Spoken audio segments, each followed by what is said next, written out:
Hello and welcome to another episode of the CG Garage. This is episode number 285, featuring Afonso Salcedo, who returns to us. He comes to us a second time. I think it was about a year ago, right, Kristen, that he came by? Yep. Right. And so as you guys may remember, if you remember that episode, he had just moved to LA and was starting his work at Disney. And he's a really cool guy. I met him over at THU a couple of times, and I really like Afonso. So we were going to catch up, and I figured, hey, let's record a podcast. Let's see what's going on. How has your life changed since you've been moving to LA? And he's done some really interesting things, right, Kristen? Yep.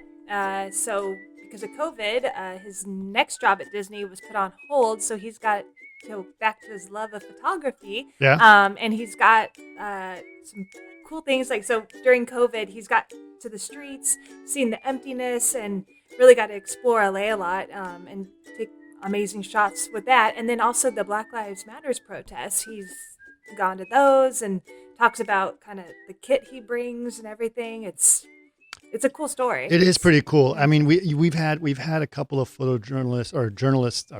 We've had a couple of photographers, but no one really has a photojournalist before. And it's really interesting. You know, he brings his press badge and a press vest and everything. And he even talked, like you said, in his bag, he's got like a water bottle with baking soda in it in case he gets pepper sprayed. I mean, he's right there at the front lines of the riots. So it is kind of an incredible story, what he's going through. And I think it's just really great. I think it's really interesting to see that, to hear that perspective, and sort of trying to find something that's, you know, that you can do during this time to take your love of art and photography and bring it some good and do something with it. So it's really cool that he's out there and doing those things and sort of talks about what's going on. So really glad we were able to catch up with him. Really cool. We have some announcements. Kristen, what's going on in the world of Chaos Group? All right, so you can find this out at chaosgroup.com, but the first one, we do have an online event coming up on July 30th. Nice. And it's our fourth Ask the Experts series, and we're going to be talking about V-Ray 5 for 3ds Max. Perfect. That'll be fun. Mm-hmm. Cool. And we have some other V-Ray 5 news. What's going on there?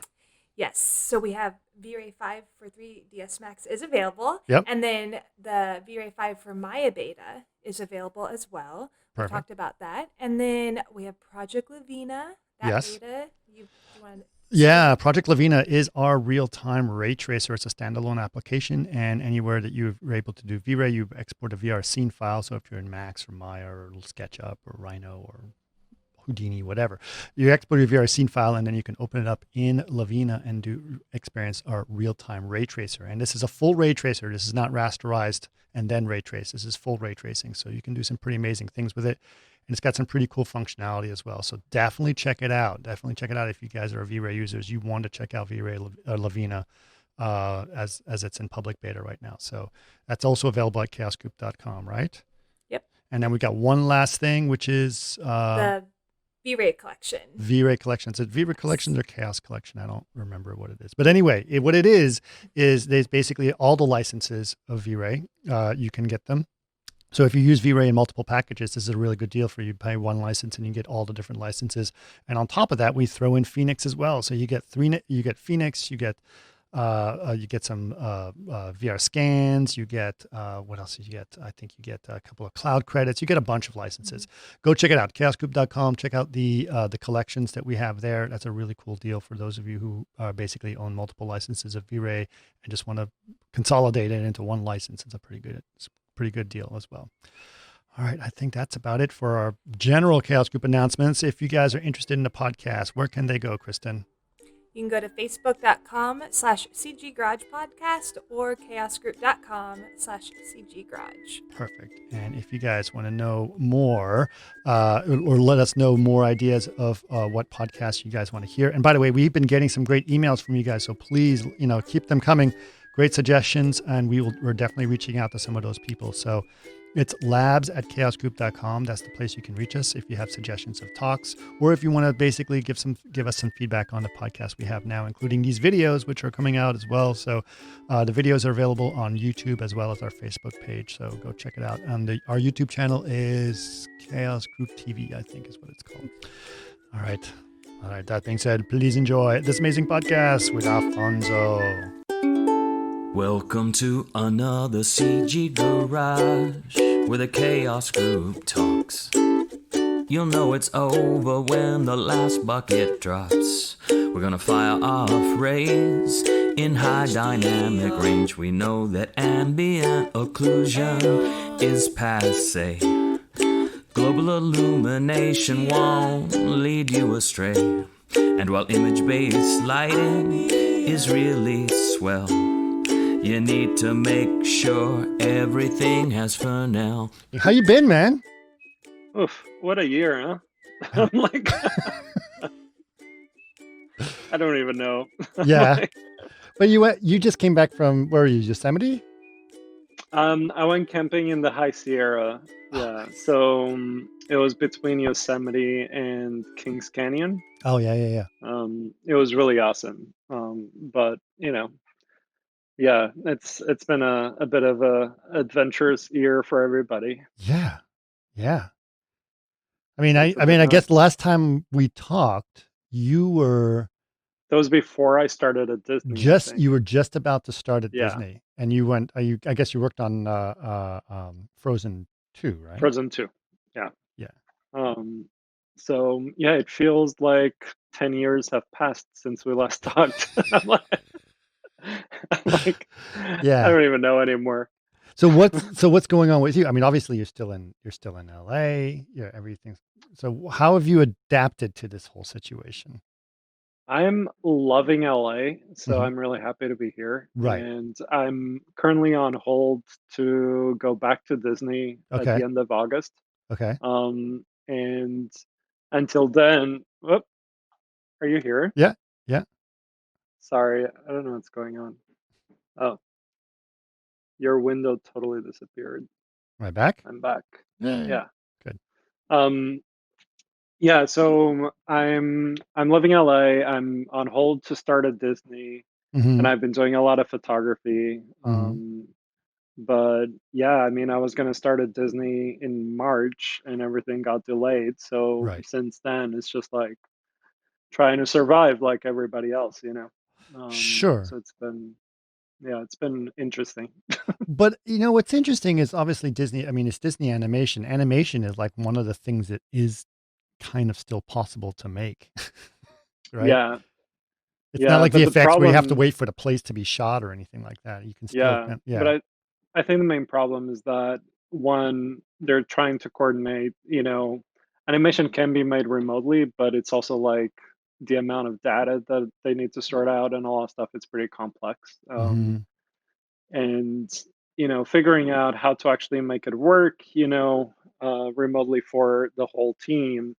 And also figuring out, okay, if the movie cannot get released, what's the strategy going to be? So I think originally they delayed it because of that, and now they're hoping that the movie will still get made by the end of the year. So yeah, And I'm they ended assuming up this is an animation. I'm assuming, right?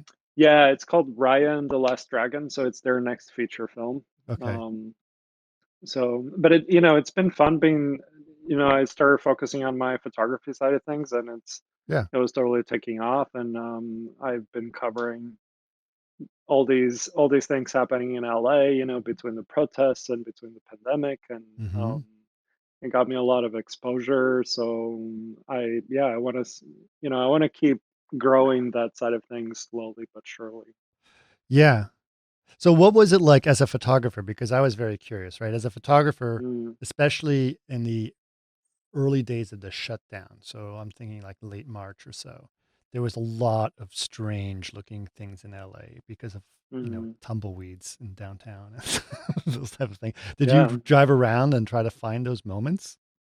yeah. I was, it's interesting for me because I felt that, in many ways I'm still new to LA, right? So I'm Right. like still discovering the neighborhoods and trying to connect with the community and all that stuff. And then the pandemic happened. Everyone is at home, and I'm basically driving around or walking around. I would park my car in a different neighborhood and be like, okay, today I'm going to check out this neighborhood, and I would just like walk around with my camera, Hmm. and trying to capture like the emptiness of LA.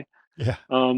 So it was really interesting, and I mean I couldn't even have predicted what would happen, but for I went from photographing empty streets and empty neighborhoods that usually are very busy, even like Rodeo Drive, for example, or Right. Santa Monica or Venice Beach, or all these kinds of things. And all of a sudden I go from emptiness to like the total opposite of, Wow.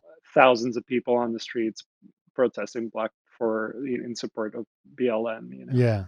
So it was such a trip, and Right. and then it really allowed me to be like, okay, see the before and afters almost, and connecting with people and getting to know people. Um and it was such a fascinating, it's been such a fascinating journey, and I don't think we're nowhere near the end, so Sure. um it's been really fun and humbling, at the same time, Of course. to kind of experience that. Do you see um yourself sort of documenting this stuff, or do you see yourself participating in it in some ways? I mean, yeah, I guess by bit of particip both. by a little both. Yeah, because I think I'm definitely like basically doing documentary photography, right? Almost Mhm. like photojournalism.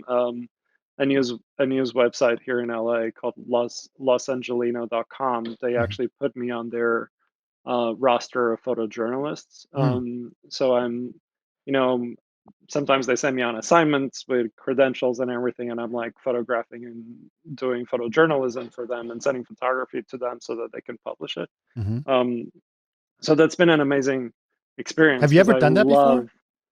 love. Yeah, not officially as part of, like, I've had a lot of photos published in the different news media channels and stuff. Mhm. Um, but it was always sporadic, and it's something that I've always loved because I'm really fascinated about documentary photography and photojournalism. I think it's one of the most powerful and important Oh, yeah. forms of art that photographers can even make. So it was a really cool opportunity to be added to this team, and being able to really immerse myself in the protests, with my camera, and not only be an observer as a photographer, but also like connecting with the people and talking to them and asking about their backgrounds and stories, and then being, when I post them on social media, even connecting with them, or somebody else would recognize these people and tag them, so I kept growing this bubble, of like stories. Sure. And it was really, I mean, it's really powerful. So I'm very excited about it. Yeah. Well, it's interesting. Do you feel that, I mean, how does this sort of relate to what your career is at this point? Do you think that this whole situation has changed your focus in terms of what you wanna do? Well, it's kind of interesting because as you know, I've been working in animation for a long time, Mhm. but I've been slowly wanting to focus more and more on photography. Right. And it's the interesting thing is that they kind of like inform each other, like anytime I do photography, I'm like still training my eye for composition and lighting and color and black and white, whatever it is, right? Mhm. And when I'm in animation, I'm doing exactly the same thing, but in film. And it's a slower process, more detail oriented, but Mhm. your eye is being trained the same way. Mhm. So even if I start focusing more on photography and starting to get more opportunities that way, it doesn't necessarily negate what I'm doing when I work in film. Mm. But yeah, I mean, if I can, I would easily be very happy, just being able to survive as a photographer, and being sent on assignment to some random place to cover something, an event or whatever it is. I love that kind of stuff. There's Yeah. something about it that makes me really feel really alive, you know? Right.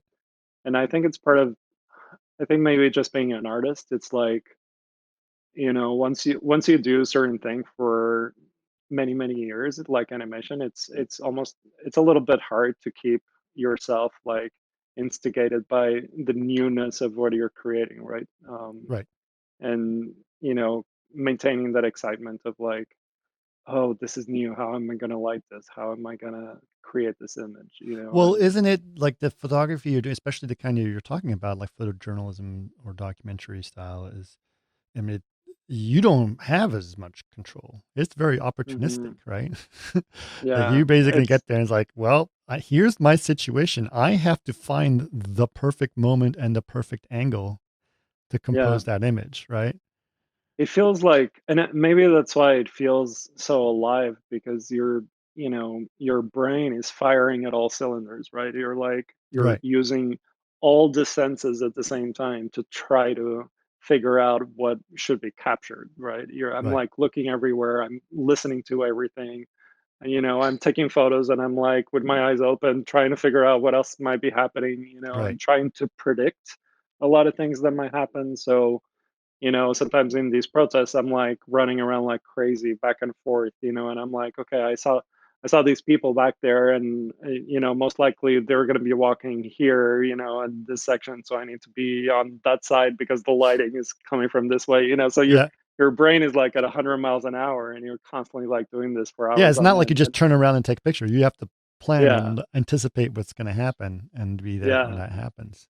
and I guess I love that. It just makes it so, yeah, it's an adrenaline rush, Right. and it feels like you're really helping to tell the story. I was feeling with the protests happening. I was in the first protest that I went to was actually where there were the riots in Fairfax here in Mhm. LA. Mhm. So I was like in the middle of it, and you could sense the change of energy in the crowd and in the police, and you could tell that something was going to happen. And from then on, like you keep seeing in the media how violent these protests were being, and how unsafe, and all these stories, and like just the fact that I was there in the middle of all the protests. I was going every single day to a different protest in the city, and seeing how human they really were, and how important they were, and how peaceful they were, and um, the violence that you would see was like a tiny little minuscule story in the whole thing. Yeah, but So that gets the clicks. yeah, No exactly. one wants to no one So wants to click on an article says 1,000 very peaceful people walked down the street quietly about something that they I were know. felt very strongly about. That's not going to get clicks. That's the problem, right? It's the problem Yeah, with it's protesting ratings. is yeah, Yeah, and they're looking for that moment where it's like, it's it's like like a anything. They're hockey looking for match. Like drama, someone right? like people Yeah. go to hockey matches to see the fights. They don't, and that's really upsetting to me.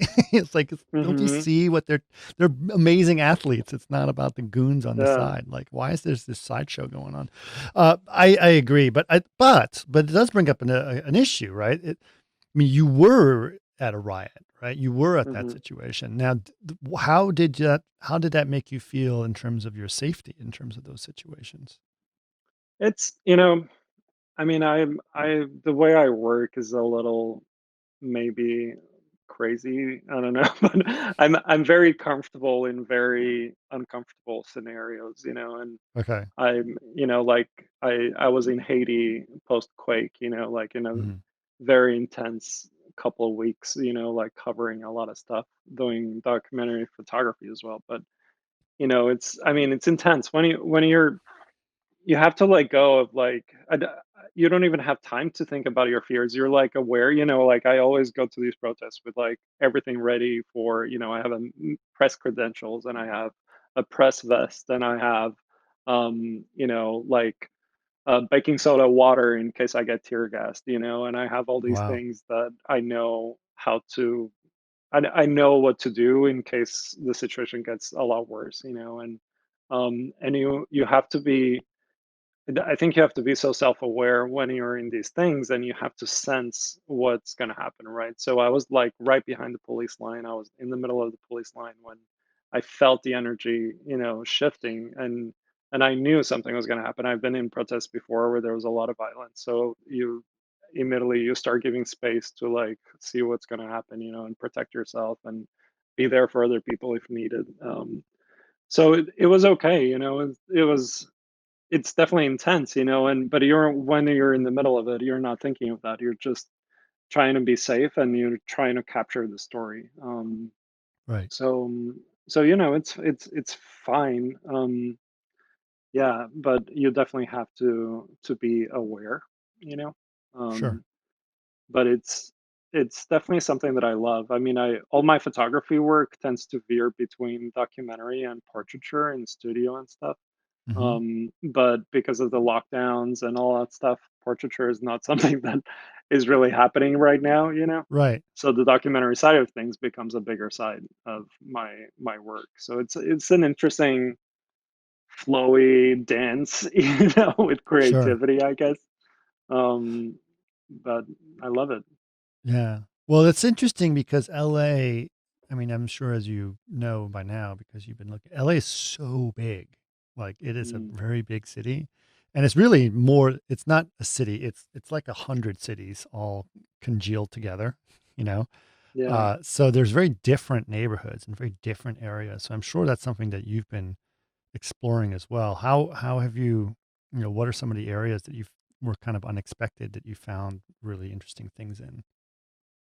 It's, I mean, like you said, it's so different, and every neighborhood that I've been going to, you're just like discovering little gems, and you can see that there's a lot of history in each community, and that's, Hmm. to me, that's very fascinating because I love the diversity of LA.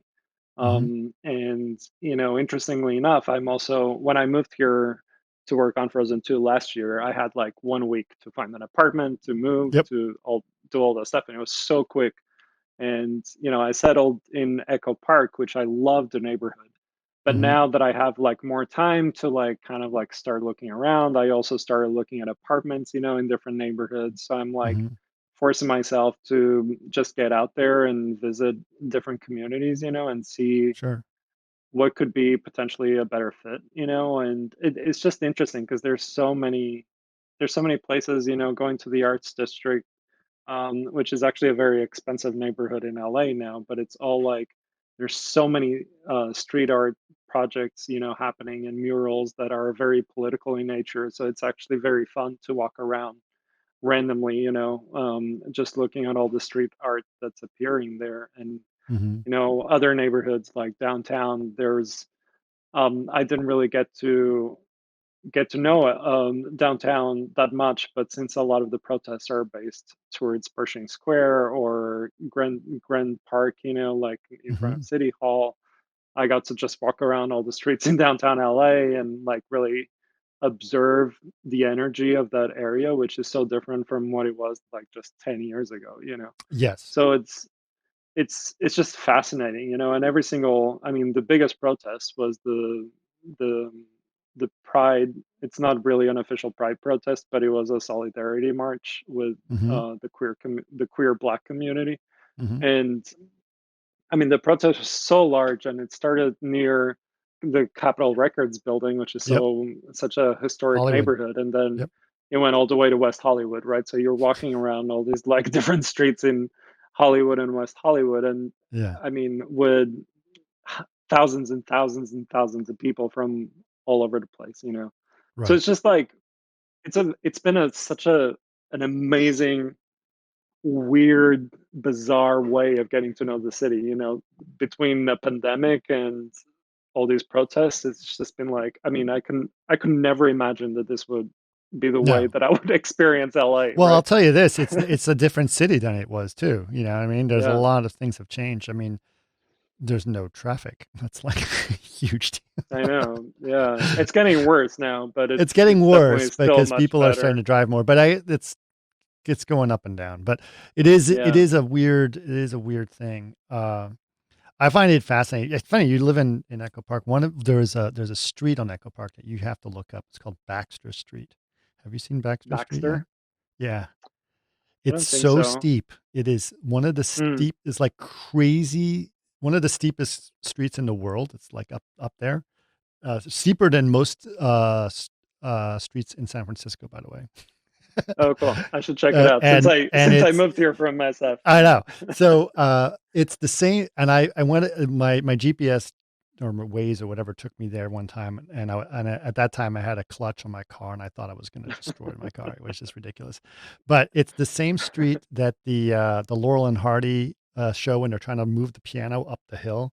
It's that street. That's where they filmed that. Cool. Yeah, and I'll check it out. Yeah. yeah, because I know that Lynette lives in that area too, and she says I finally found that street. It's insane. So you definitely have to look at it and take some pic. Actually, it's an interesting thing because photographs are hard, like hills are hard to photograph at Hmm. because you can't really see how steep they are. So I'm curious about like how do you accomplish that in a photography? Like take it from the side because all the houses have like 3 floors on The a small thing. angles, yeah. Yeah, but I'm very curious Yeah. about how you photograph that.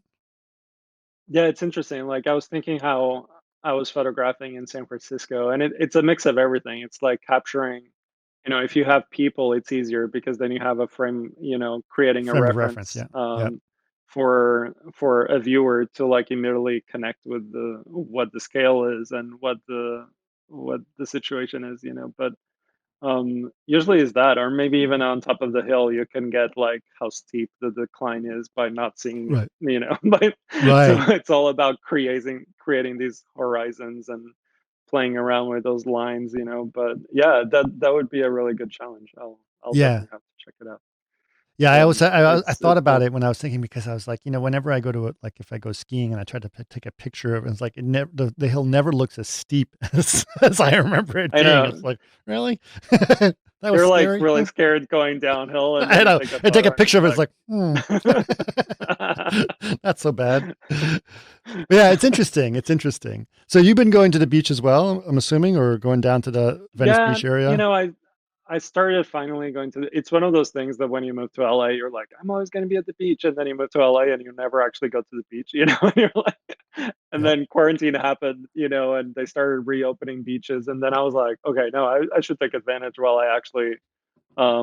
I'm still looking for a job, and like figuring Yeah. out what I'm going to do for work. Then I'm going to try to go to the beach a little bit. And it's been awesome. I mean, being able, it's I one thing that I came to realize is that a lot of people have this image of LA as being like this concrete jungle, and it's so full of nature and it's so nearby a lot of nature escapes, so I've been fortunate enough to like, we were talking about how I just drove from High Sierra to go camping Yeah. Yeah. Yeah. nearby, and I've been going to the beach, I've been going hiking, I've been going to Joshua Tree, which is only 2 hours Right. away, so it's Yeah. In the so winter, you can there's go surfing and skiing in the same day.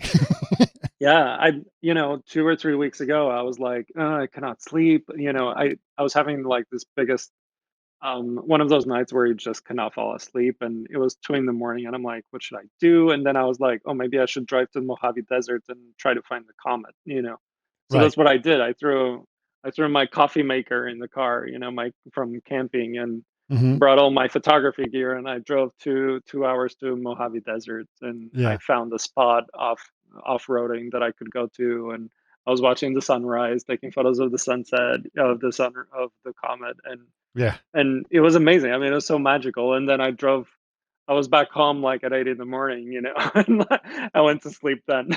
Yeah. But just the fact that you're living in one of the biggest cities of the world, but you're also like so close to um, escapes like that in the middle of nowhere. It's pretty fascinating. Yeah. Um, Yeah. It's yeah, funny. I find it really inspiring. I was also was, I've lived here for almost 20 years and I never really used to go to the beach that much at all. And then suddenly this last year, I started picking up fly fishing and I've Oh, been going to the beach that's cool. like I 3 to 4 times a week. I go to the beach because I get up at like 4:30 in the morning and then I get to the Yeah, beach, by like 5:30 or 6. And then I fish all morning and then I fished this morning actually. So that's amazing. And you're in yeah, you're in Pasadena, right? I'm in Burbank. Or Yeah. Burbank. Okay, Yeah.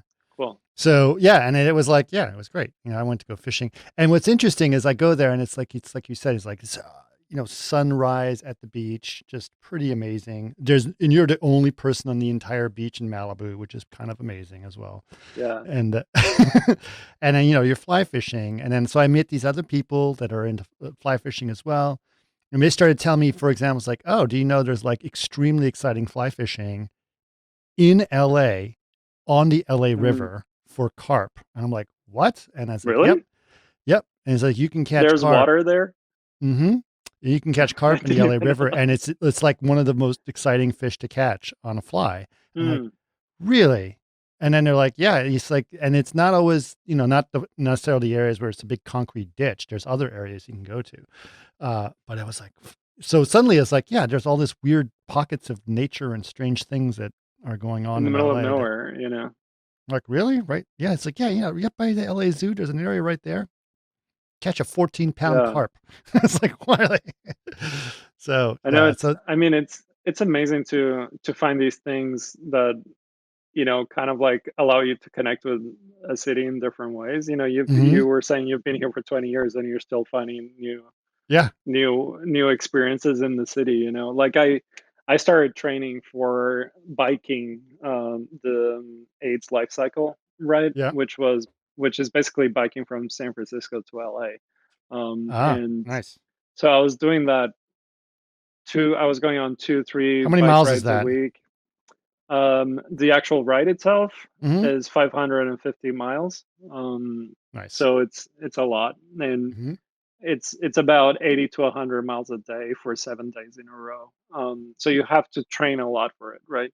So I started joining these teams and here in LA and biking all over the place through the canyons, through all these places that otherwise I would never even think of going. And so I really feel fortunate because I think it's only been a year that I've been here, or just over a year, but I've already had so many experiences that allowed me to not only grow myself creatively as an artist, but also Hmm. like just experience like the vastness and the diversity of LA, of what LA has to offer. So it's been a really awesome experience.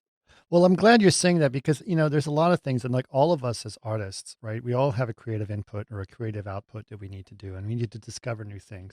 And Mhm. somehow, I think what this whole, situation has done is to sort of kickstart, like it's kind of like kick the dirt and to undiscover new things underneath it, right? So there's somehow Yeah, you're discovering new things. You're discovering, you're biking, or you're inspired by the environment and the new environment around you, which is really great. Like, when I was locked at home, I picked up fly tying because I was into fly fishing. I was like, that's mhm. a perfect activity to get my stress away, or biking would be Yeah. a really good one too. So I I think think it's that important, like finding that creative something that can be different than yeah, you've done before, right? yeah, and I'm single, live alone. It's like I don't have a dog. So I really, I mean, it's very easy to go crazy really quickly.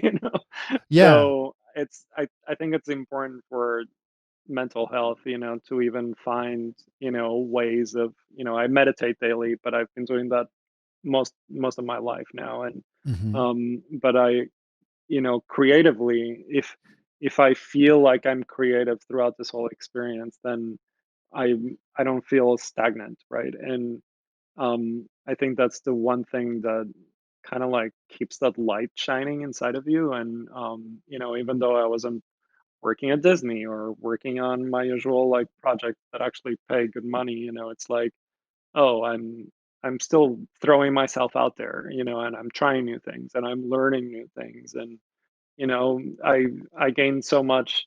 My photos were gaining so much traction throughout this that, I gained a lot of connections. I gained a lot of momentum. Like my name started being more recognized here in LA. I started connecting with people that work in film and other photographers, and it's been an incredible journey. But that's It's also been one of your goals, right? That was one of your hmm frustrations you had in the Bay Area, is that the Bay Area is so centered around the tech industry and not yeah, creative enough. And so to you, Los Angeles felt like a good place to be a creative, more yeah. creative, right? And it really just proved that, because these experiences, the last year alone, I wouldn't have made those connections in San Francisco that easily, right? So Right. I love San Francisco and I love the Bay Area and I miss my friends there, but I mean this every time I have a conversation with another creative in LA, randomly, either be Hmm. it on the street or at protests or where or online, like through my photography, I mean it's just like, so it feels so liberating, because it's kind of like the universe sending you little signs that, there's something brewing out here, and I don't know where it is. I don't know if my photography is going to take me in a different direction. I don't know if film is going to take me in a different direction. I have no idea, but I'm just kind of like embracing it all, and I'm trying to be grateful for everything that comes to my plate, and Right. keep doing the work, and see where it's going to go. Well, I think that's is true. There's a lot of stuff that's going on right now that you can do now, right? So you're having conversations with people that are creative. So immediately it's going to be easier for them to relate to you and you to relate to them. Hmm. So as such, when you have that conversation, you can you can go somewhere with it as opposed to, oh, that's nice. You're a photographer. Cool. you Yeah. know, no, End of conversation. end of conversation. Right. So it's like, as opposed to here where it's like, wow, that's cool. And you start to talk about stuff that are, yeah, you're able to relate to a lot more things, there's a there's a different appreciation, right? It's yeah. like a lot of times, you say you're a photographer in San Francisco, or you say you're an artist, and it's Hmm. like we said, end of conversation, or there's, people don't take it as seriously. People don't see it as, a true form of, work. Right. And they, it's not just that I'm picking my iPhone and like taking photos randomly, and Right. saying that I'm a photographer. It's like I've been doing it for many years, right? I Hmm. can go into a studio, and I know how to use lights and strobes to create an image, right? And Right. that's a very different process than, that I think here there's a lot of appreciation for that, and in San Francisco it's just a little bit harder, because the community is all a little bit different, and there's not as many opportunities. There's a lot of tech companies, and tech companies are trying to be creative, but they don't really understand how creative people even work. So Yep. it's an interesting challenge. It's Yeah, it's kind of fascinating. And here, even companies outside of the creative spectrum, because they're so immersed in a world that lives around creativity, there's already a different understanding. So that's been interesting, but I mean, it's such a hard time for LA, because most of the industry in LA is entertainment and creative industries, and it's definitely, you definitely notice the toll, that the pandemic is bringing. Well, what's interesting to me is that what really this thing has done is that we have to be socially distant, right? So you start Hmm. with that idea, socially distant. We didn't necessarily understand the impact that would have on different areas, right? What's interesting, the weird thing about Disney, because Disney seemed like it was so diverse, did so many things, but absolutely every part of Disney involved people being close Getting together, together. Yeah. right? Whether it's cruise ships or theme parks or movie theaters or hotels, like it all involved people being close together. So that, in sense, kind of destroyed all of their different areas. But Mm. the thing what Disney also does have is it does do some great animation, right? And so really good animation. And so that is something that's highly in demand right now. We're all stuck at Yeah. home, so we're absorbed. The irony is that there's a huge demand for content. It's just hard for Yeah. us to make it. Yeah, right? exactly. And it's So, it's interesting. I was just having this conversation with another Disney artist, because we're both on hold to start in August, and I'm trying to figure out like the logistics of how to plan even creating a film remotely, right? Because especially in lighting, you have to be so conscientious of color subtleties, and your monitor has to be color graded, calibrated, and you have to maintain continuity between sequences in color, and you have to worry about so many different things. And mhm. I wonder. I honestly, I do not know how they're coping with that kind of stuff for film. I know they finished a short film that apparently production went really well remotely, but I don't. Yeah, in terms of feature film, I cannot even imagine what that must entail. To maintain, to really control that kind of like level of quality that's expected. Right.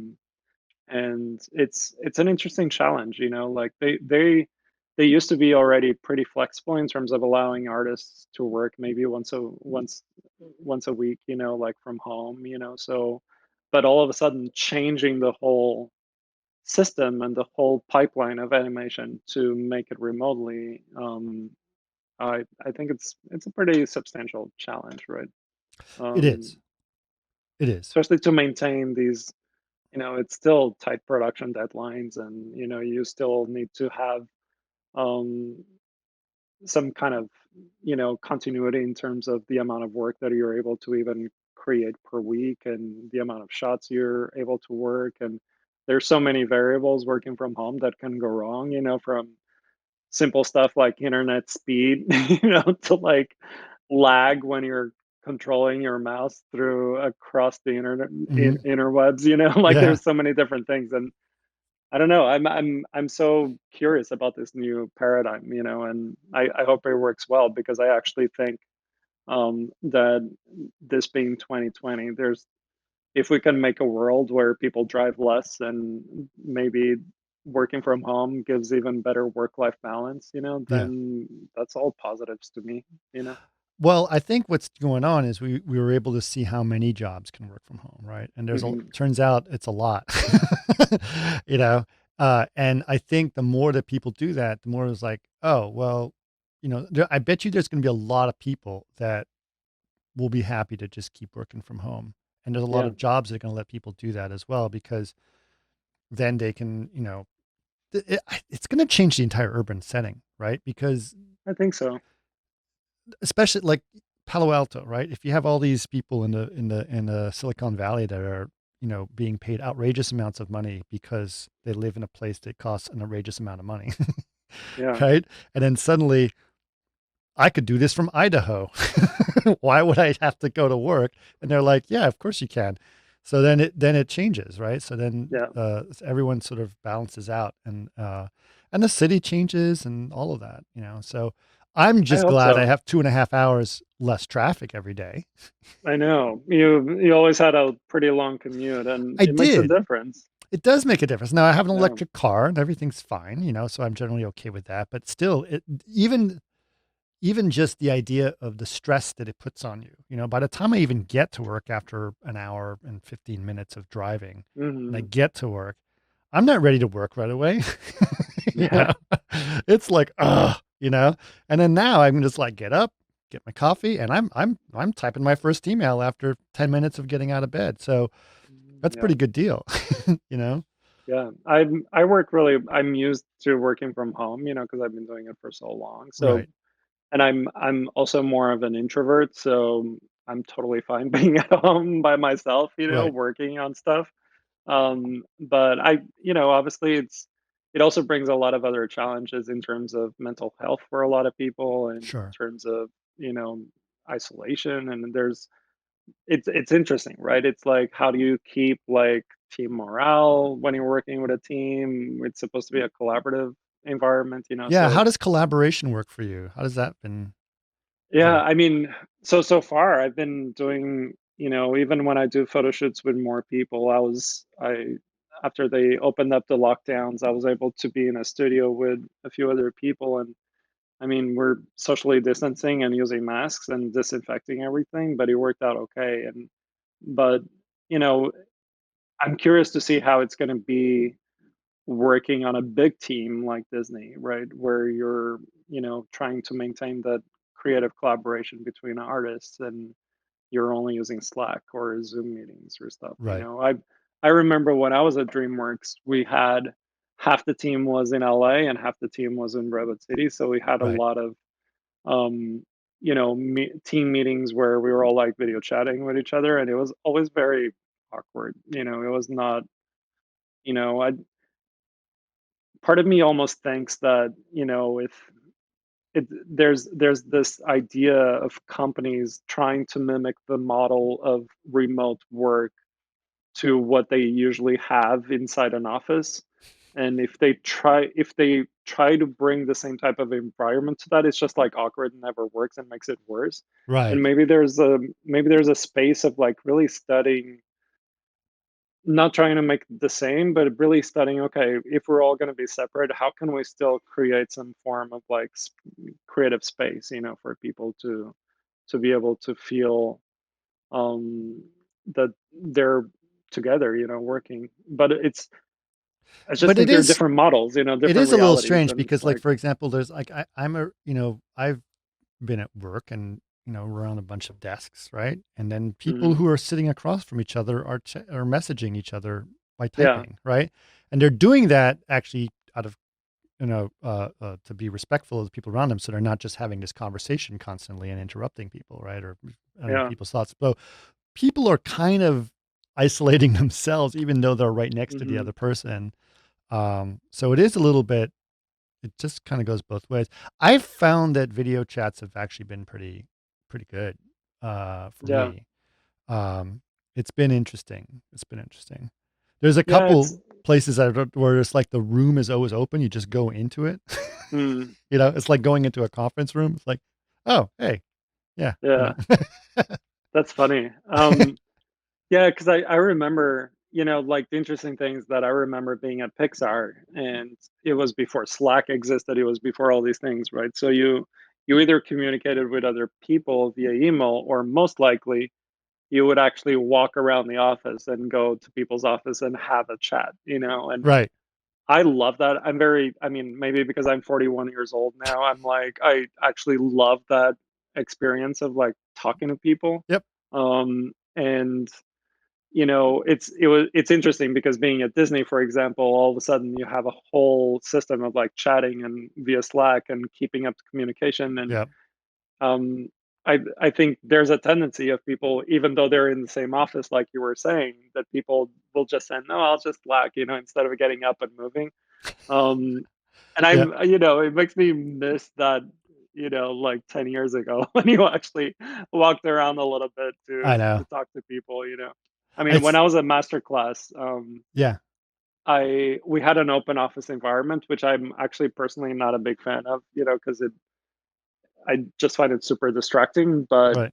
um, I always I always got up and moved around, and I was like really talking to my editors or my team or whatever. Yep. I was always like trying to go and talk to people, and I love doing that as much as possible. So it's going to be interesting to see. Maybe I'm going to be video chatting every single person, Well, instead of Slack. I don't know. what Yeah. my wife and I have noticed is that people are more likely to actually call on their phone than hmm texting. Like I'm getting more like phone calls than I've ever had, because before it was all just a text message because I just Text. Yeah. now it's like, hey, what's going on? I want to speak to a person. Yeah. And so Which it's a I enjoy that. yeah, Like yeah, I actually my friends in San Francisco actually instituted like this goal for this year. Even before the pandemic started, I was like, I think when we want to chat with each other instead of texting, we should try to make a phone call and actually have a conversation. And my friends were like, that is such a great idea. And we started like actually putting an effort and sitting down and having a good old phone chat conversation for like half an hour or something. And yeah, you feel like more connected. And it's so easy that it's so interesting that throughout the years, texting just replaced a lot of these things, and just became like this yeah. immediacy. I mean, this originally Um, it was not for texting. This was for actually calling people. yeah, exactly. And people used to be on their phones talking all the time. Those were like the Yeah. business people. Now they just message and message. Yeah.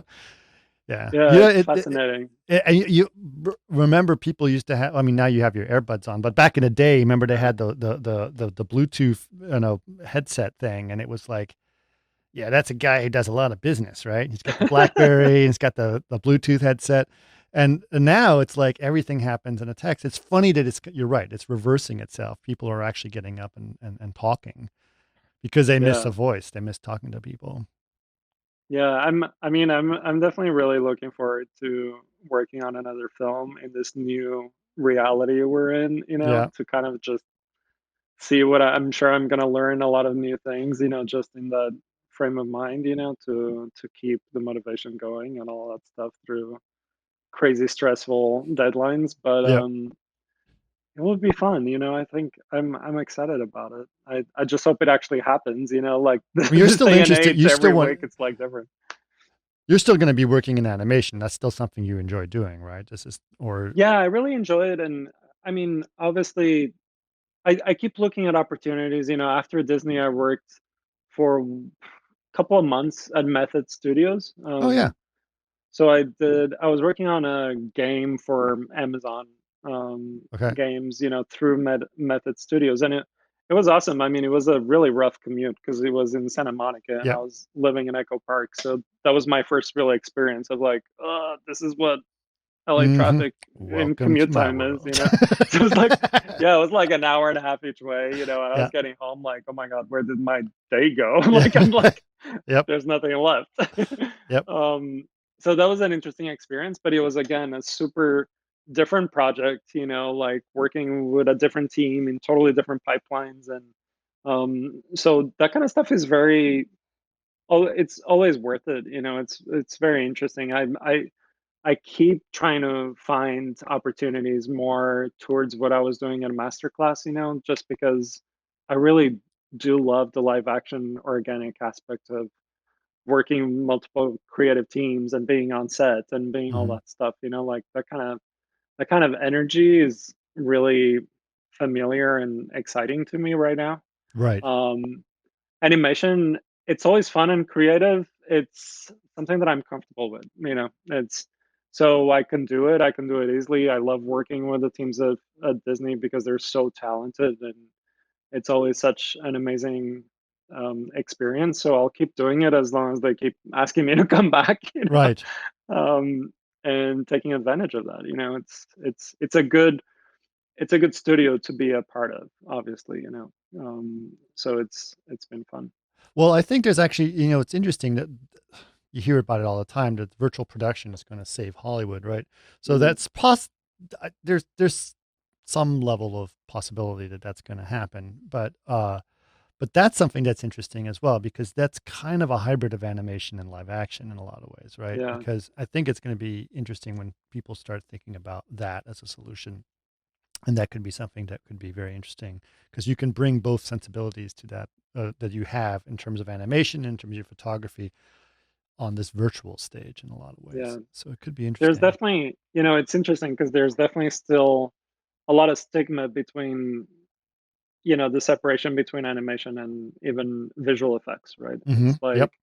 and I think we talked about it last time, but it definitely really happens that, you look at my reel and most of it is animation. So maybe I'm not able to light in visual effects. And I'm like, I mean, I'm not from the same frame of mind. I think if you have an artistic eye and experience for lighting, you can really work on anything. Right. But it's it's an interesting thing to notice that, right, between the visual effects houses and the animation houses, and there's still a lot of separation, but I think it's slowly starting to potentially come a little bit Well, I together. think you But you in particular because of your photography. I mean, the thing is, the difference is that I see. The difference that I see is that in visual effects, most of the time you're trying to match a plate, mhm, right? So you have a reference of a plate. And if you're a good photographer, which you are, you're going to be able to thank say, you. this is where the lighting's coming from, and you'll be able to match that lighting, right?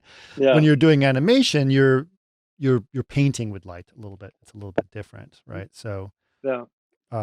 yeah, but I mean, if you know lighting, lighting is lighting, right? That's the way I see it. I don't necessarily see it very Yeah, differently.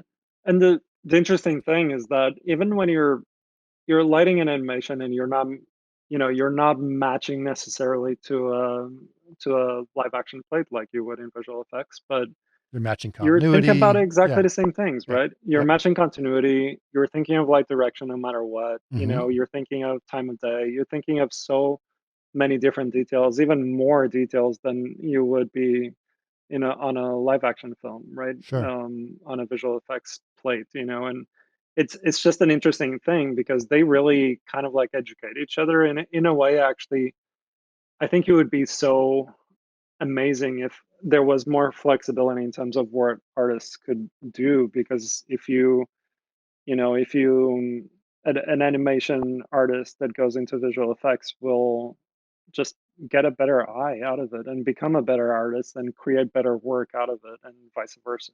Right.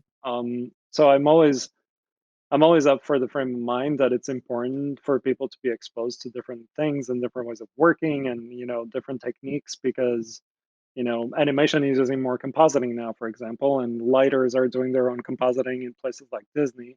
Hmm. So that helps a lot if you have that experience from visual effects and the other way around. But it's it's an interesting thing. I think with virtual stuff happening more and VR and things like that, and even games, like these three like areas of visual effects, games and animation, are like slowly getting much more similar, and Hmm. it's an exciting time to be in the industry. And yeah, I'm just like, you know, I'm just like a little bit tired of sitting in front of the computer for like 12 hours straight every single day. So I'm like, I love finding an excuse to, oh, let's actually be on set and move these things. And Right. that's part of the reason I love studio photography so much, which is it just feels so freeing, to actually be grabbing things and placing modifiers on lights and Yep. directing shoots and directing people and supervising all that stuff. It's a different type of energy than clicking buttons all day long. It's You know. been, yeah, it has been very hard and very challenging for people. They do get caught in the monotony of the day to day, right? What's also Hmm. strange is like for me, like, I was going to work and I had the same routine. I was going to work all the time. And now I'm like, okay, I'm doing it in front of a computer, right? That's Hmm. in my house, but I still need to get up.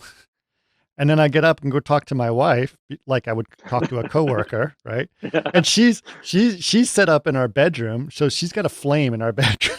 Oh my God. That So is amazing. yeah, so her work like brought over a flame so she can work over in our bedroom, and so like thank God I got fiber for our house, so we've got really good Yeah. internet. It makes a big difference. Makes a huge difference. Yeah. But turns out that my wife doesn't like to chit chat like I do. I just found that out. She's like, "What? I'm busy." Oh, okay. Can I get you some coffee or something? It's like that. We've never actually worked together in the same place ever. Like, Yeah. and she is, she's a flame artist, and so her hours are like it's like a short order cook. Get it done. Like you got 15 minutes to finish this shot. So Yeah. she It's can't pretty have tight. she can't have time to chit chat with me. Yeah. I'm like, I mean, this eh. is why I'm like, I'm dying to get a dog, because if I'm gonna be stuck at home working on these Yeah. films and working Are you thinking for about getting a many dog? hours, I am, yeah. Yeah. Like, A lot of people have I gotten animals, which is great. yeah, I think it's the best time to get a dog. It's like, okay, might as well get some company, I to know. to vent a little bit of steam, between stresses. There was a really hilarious YouTube this Canadian comedian. She's really funny, and I've been following her. And she was having a conversation. She had this skit because she's in quarantine, but she still makes stuff, right? A skit of having a conversation with herself back in January, like Hmm. her person in January, and then the other person in quarantine. She goes, so the Australian wildfires. I mean, that's going to be like the event of 2020. She goes, yeah, not even close, not even Yeah. close. And then she says, you should get a dog. It's like, oh, I don't have time for a dog. I'm traveling a lot. Yeah, get a dog. Hmm. It's funny. It's like, I mean, it's hard to even realize that the wildfires were in In January, January. right? It's just like, what? Yeah. I mean, yeah, this whole First of all, year. it's hard to realize we're in July because like the time Hmm. between both, it seems both like 10 years have passed and like 2 weeks have passed. Like Yeah. it just, it's really all the days are blending together. I don't really Hmm. want to know what's going on. But I was funny. I was talking to Andre, our good friend Andre, who runs THU, and he was saying, "Oh, how you doing?" It's like I am determined to come out of this hibernation a bigger, stronger bear I've ever been. This is going to Yep. be like the thing I'm going to be doing to be to better myself in a lot of ways, like experience new things, and see the world differently. Um, Yeah. and I And I think think that's that's what we can all hope for. It's like, if ideally after months of struggling with a new reality, mhm. we really take this time to learn how to be a little bit more humble about our own reality Yep. and figure out learn something new about Yep. ourselves and others and figure out how to communicate better, figure out what's important in our lives and what's not. And I mean, there's so many good things that can come out of it. And I think it's hard to remember that when you're like in the thick of things in the middle of this whole pandemic and potentially another lockdown even here in LA, right? So Yeah. it's complicated, but there's I think there's a lot of, I got closer to a lot of people and met some good, amazing neighbors. And creatively, I feel like a much better photographer today than I was like just 5 months ago, and Yeah. um, That's great. it's a good feeling to have, and I'm like going around my house and I'm like every week I'm like separating things that I want to donate or that I want to sell. And like, like there's all these little things that hopefully allow me to, even though I might be exhausted, Yeah. from this like marathon, I'll hopefully feel a little bit optimistic and better at the end, I but it's agree. hard. I think it's Yeah. important for us to be connecting with other people and be like, are you okay? Like, do you, like, Yep. how are you doing? And it's all of us are in this together, which is interesting.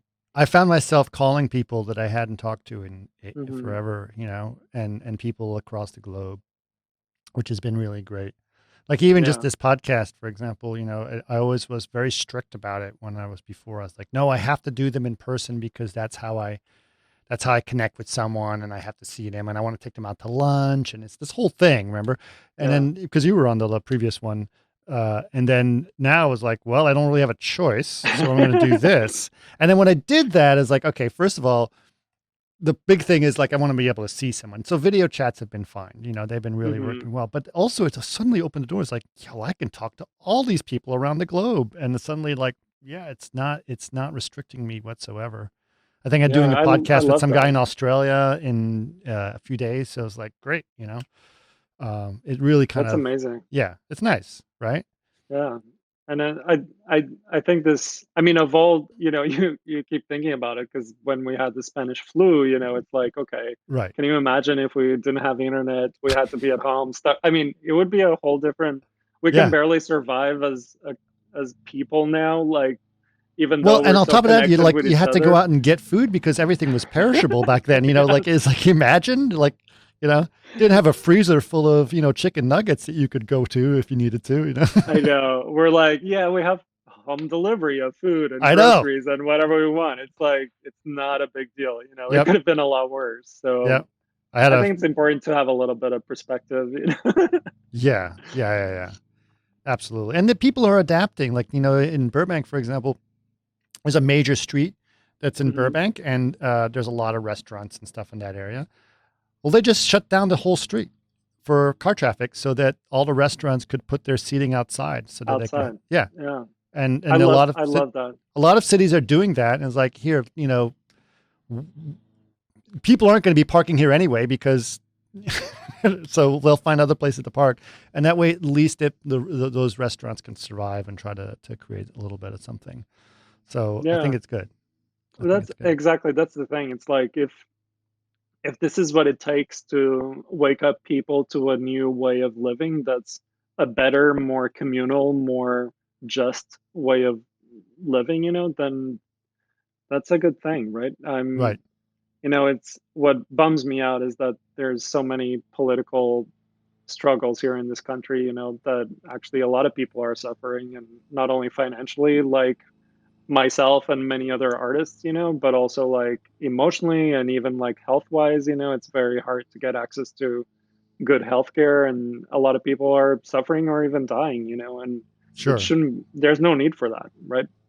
Nope. Um, No. so Yeah. so it's a weird dichotomy of like things that are happening all at the same time, and Right. it definitely feels like we're in this giant shift in consciousness, and hopefully good things will come out of it. Yeah. Hopefully they will, for sure. For sure. For sure. I think it's good. I think it's been really nice to talk to you and see, you're figuring out how to grow and change as a person and deal with this situation and still maintain hope for a lot of things. I'm trying to do the same thing myself. Luckily, I'm actually very fortunate because Chaos Group keeps me well employed and lots of things to do. So I'm very busy. But otherwise, it's been really great to see sort of, how other people are dealing with this I think it's a good thing, learning new things or taking the things you're good at and just get better at them, Mm-hmm. So that's Yeah. really, yeah. It's a constant. If you open yourself to the possibility of becoming a better person, a better artist, try to figure out all these things that you can improve in your life and throughout this, then that's what I'm trying to do. Yeah. We'll see where it goes, but yeah, it's been an interesting journey. Yeah. Well, hopefully we'll be able to get together at some point because it's always good seeing you, man. So I really You too. appreciate it. Yeah. I'm so happy that you invited me again. It's Yeah, a it's like, total let's see honor how chatting Fonzie's with doing you. because I know, you're new to the city and you're doing stuff. And then it's like, no, he's going to be busy on Frozen 2 for a while. And then suddenly like, I don't know what he's doing now. So hey, do you know Alex Nishma at all? I do, yeah. Yeah. Alex is awesome. I So loved working with Alex. that's great. He and I worked Yeah. together at Digital Domain. We started we both started our first job in visual effects together on Day After Tomorrow. Yeah. I He's been on my podcast, by the way. Oh, really? Yeah, Cool. yeah. I really miss Alex. Was one of those people that I really connected with at He's Disney, funny. and he's so funny, and I cannot wait to go back and just like, even if it's only through Slack, to be able Yeah. to just bug him every now and then. Yeah. But he's a hilarious and really talented artist. So Yeah. it's really cool. He's really great.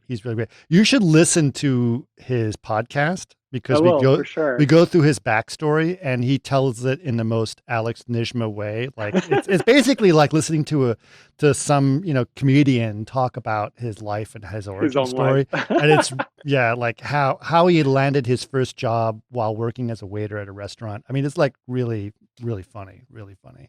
Oh, I'll definitely check it out. Yeah. Yeah. That sounds amazing. Yeah, really cool. Well, thanks so much, Fonzie. It's really great seeing you. And thank you so will, much. Good luck with everything. Yeah, you too. And keep in touch. Let us know what's going on. I will, for sure. All right. Have a good day.